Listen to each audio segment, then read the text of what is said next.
प्रियंका को होइछि बड़ रोग। नाक अस्त्रोपचार रे एक भूल परे प्रियंका निजे प्रकाश करिसेंती ए कथा। आ से एथिपाई निज स्वास्थ्यर जत्न नेउथबा कहिसेंती। ए खबर प्रियंका फैंस को मध्य रे एक आलोड़न सृष्टि करिछि।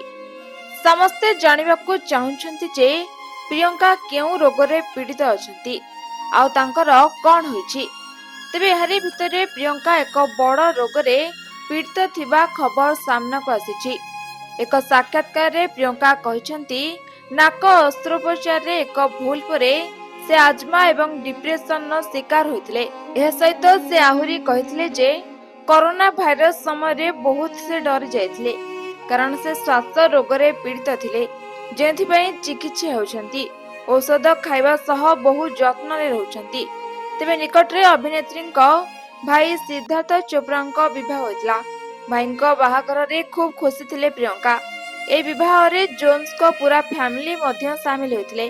तेबे डाक्टर कहवा अनुसार आजमा रे निश्वास नेबा कष्ट हुए। प्रदूषण, जीवन शैली रे परिवर्तन एवं अन्यान्य अनेक कारण जोगु आजमा होइथाय। आजमा एक दीर्घकालीन श्वासक्रिया रोग अटे जहाँ श्वास नळीर प्रदाह, श्वासक्रिया रे कष्ट, छाती जंत्रणा एवं लगातार काश हुए।